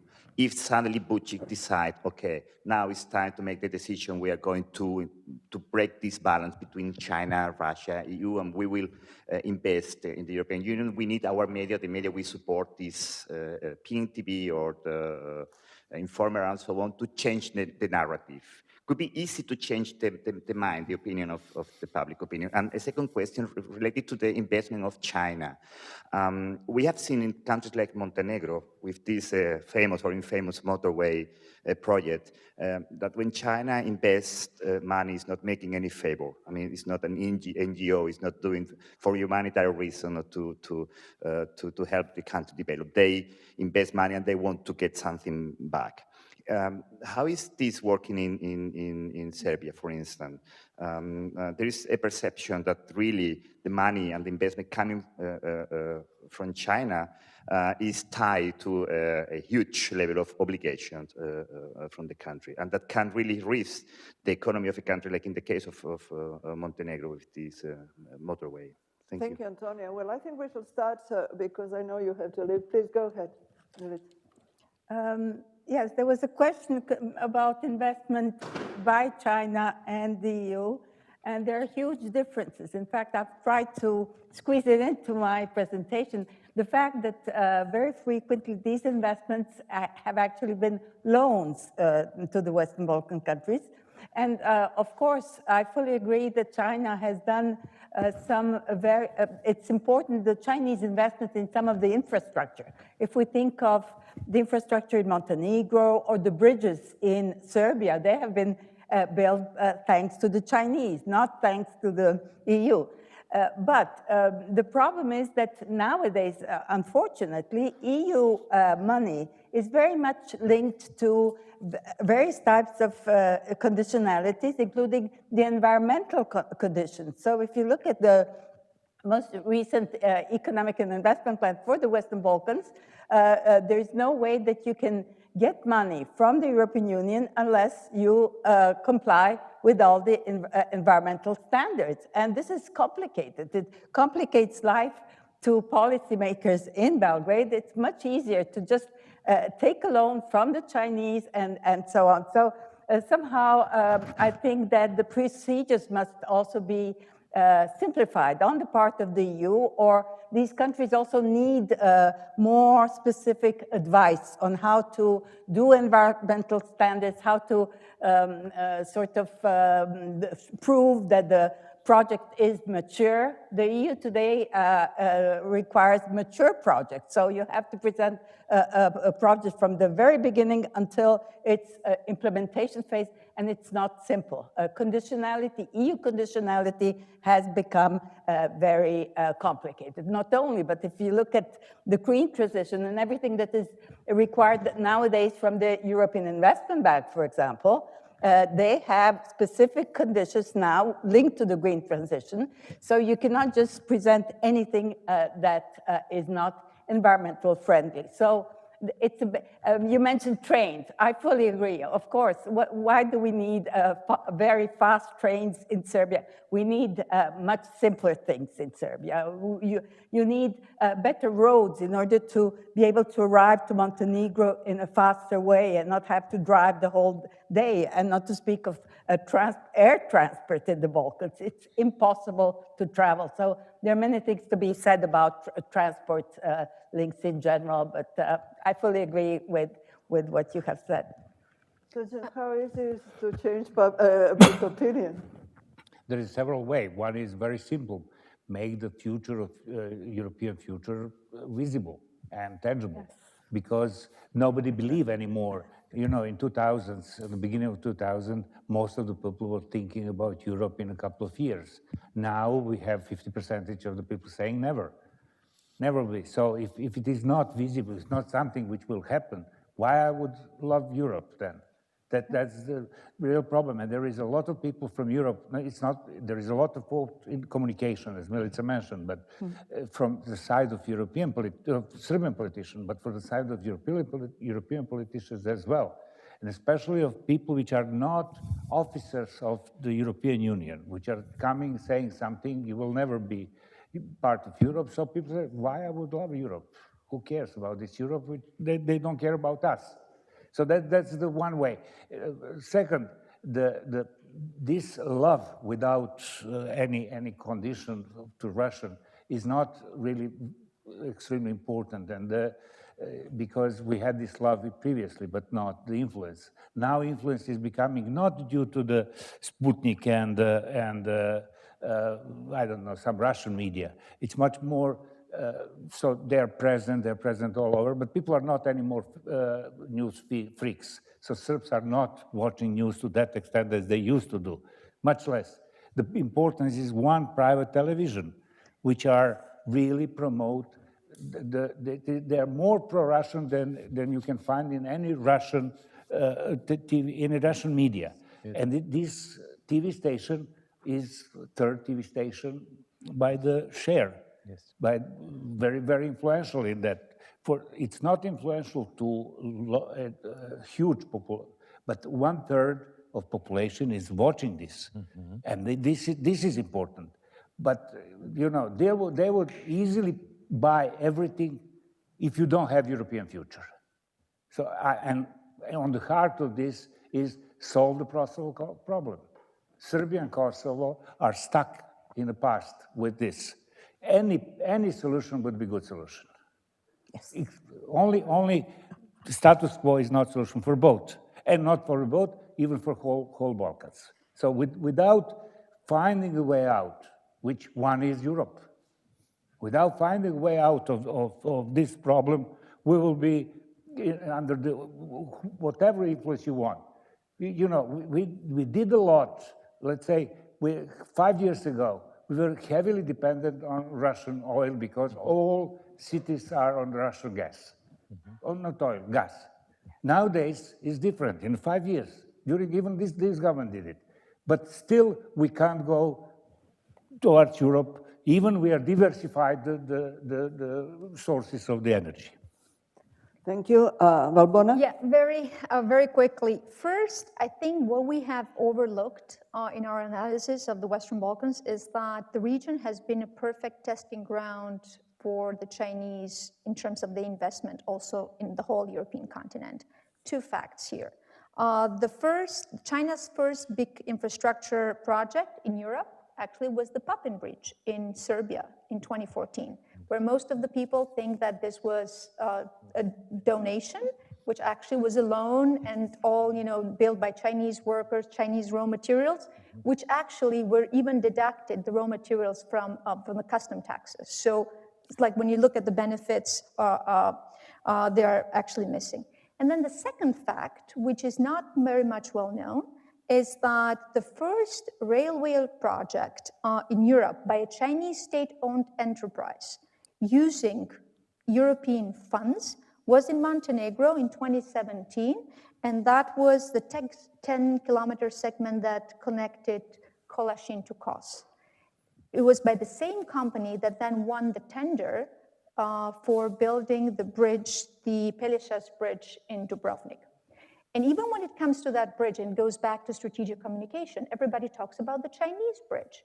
And based on research and public pollings they did there, not many people knew that 85% of the funds is EU cohesion funds, and the rest is paid by the Croatian government.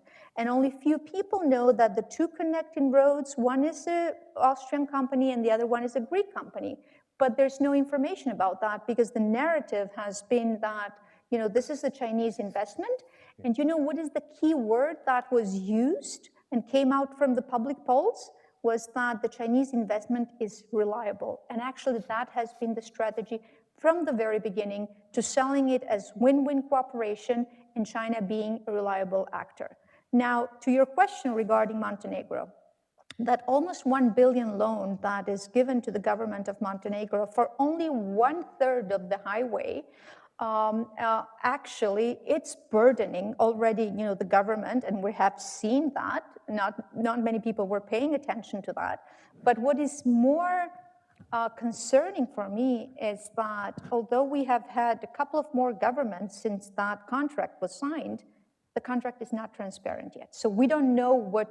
To your question, is that more diplomatic and political influence using renegotiation of the loan for the government, like we have seen in other countries?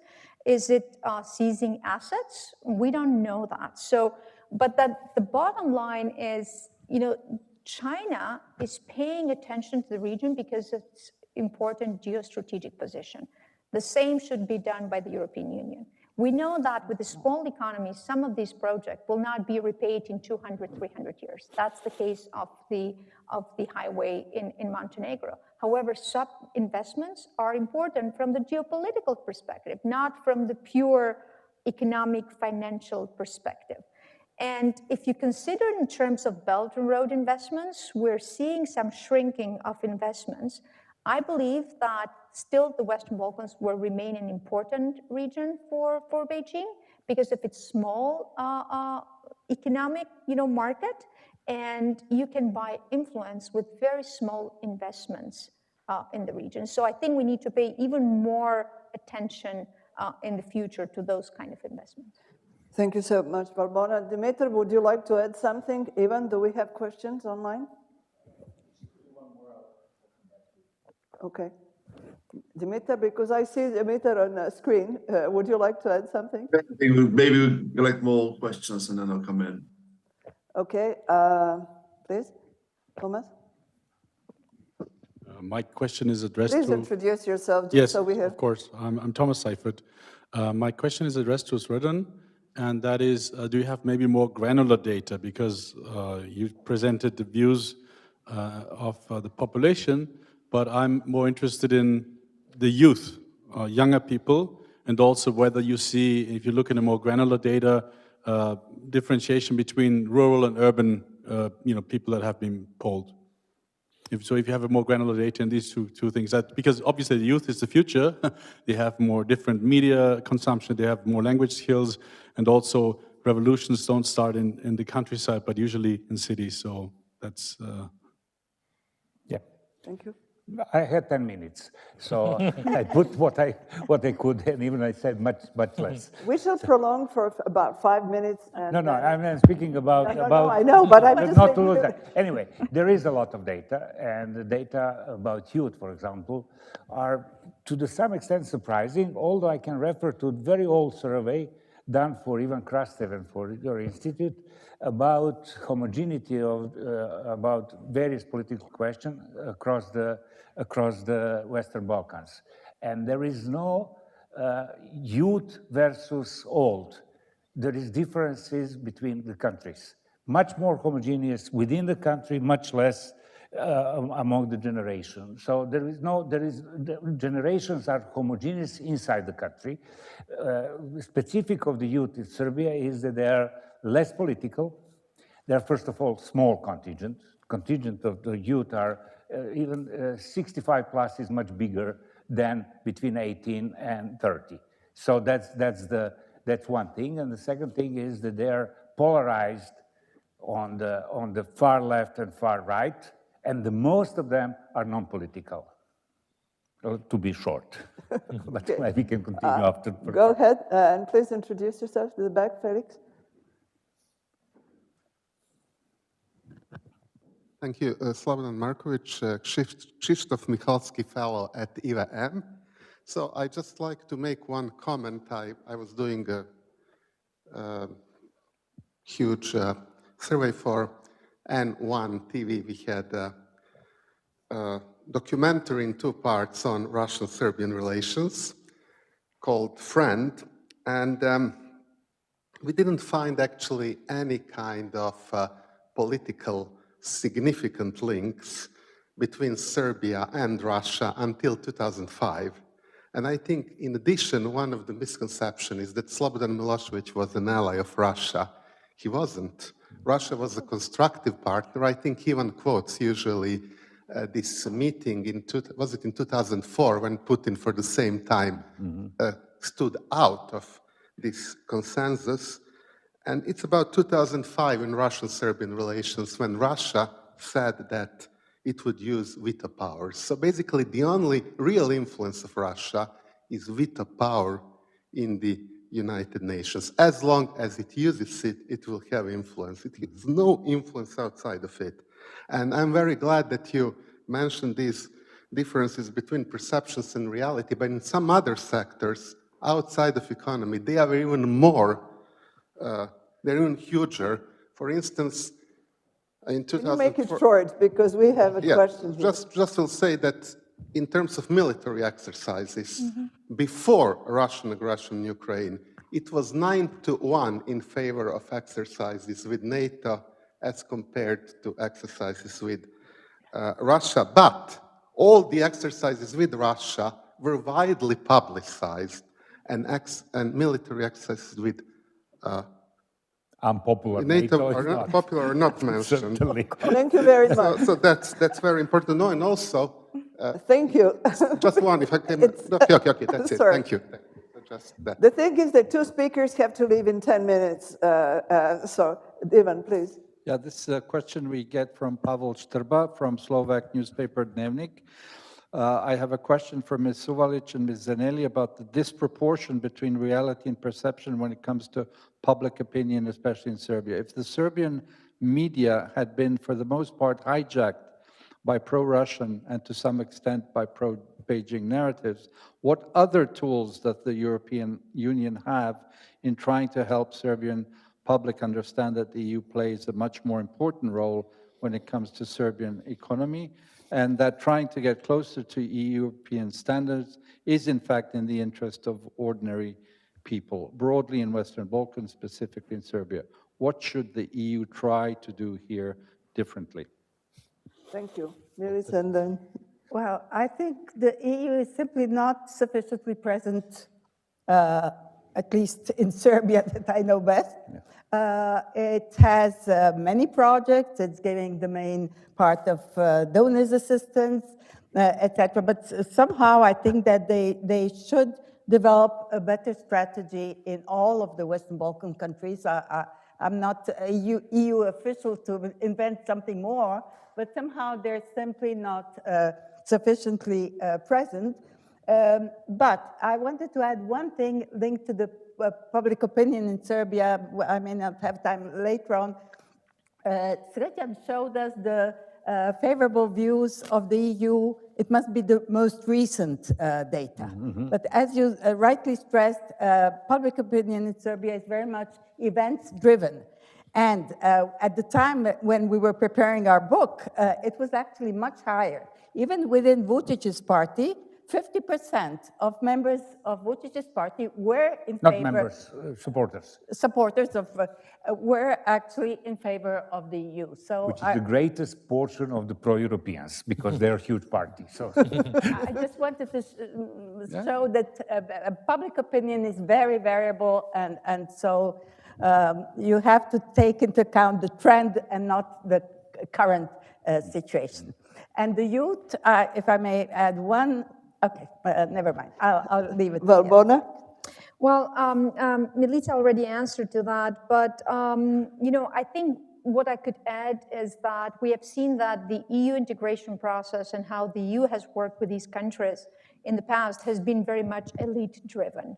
And I think this is what has brought this perceptions of gap between political leaders and people, average people there.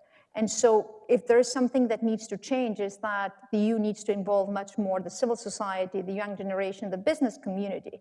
One of the reasons also, I think, why there's lack of trust on the EU is that for the support of the EU sometimes for autocratic leaders in the region. And so that has pushed even more, some skepticism, I would say, against the European Union. And then strategic communication. All we're talking about, disinformation, cybersecurity, all these threats.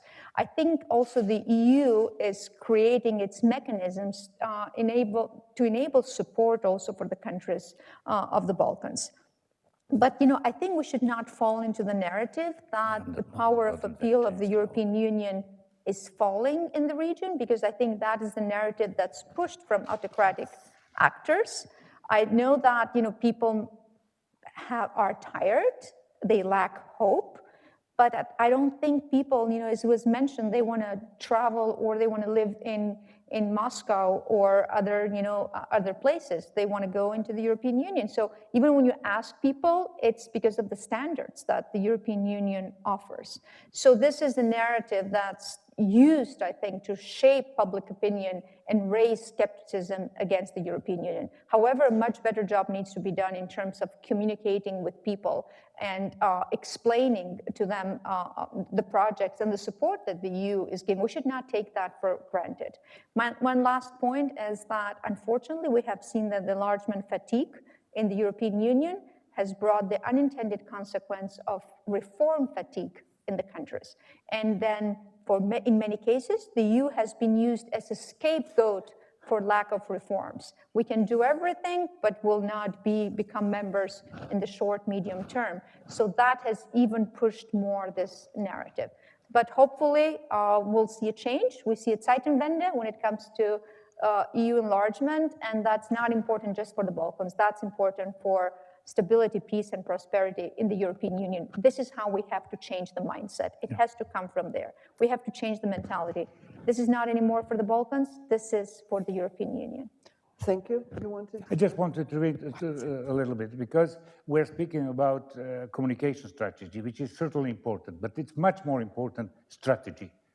Is there any strategy for Western Balkan from the European Union? Because we have enormous number of media, Sasha mentioned that. We have extremely powerful portals. So let's say newspaper not anymore important, but 1 million people are looking at the portal of Danas. 3.6 million people are linked to the different, in 1 month, of the United Media Group, which is anti-Vučić pro-European group. So the problem is content. In this huge number of media, a lot of people, 40% of the total viewing share is going to the History Channel and all this sport channel, not on the news. So the problem is how to offer the content, and you can't offer better content. You can't even make the better strategy if you don't have a strategy how you are going to deal with the Balkans. Thank you. I just wanted to add the question of education. I forgot to mention it before.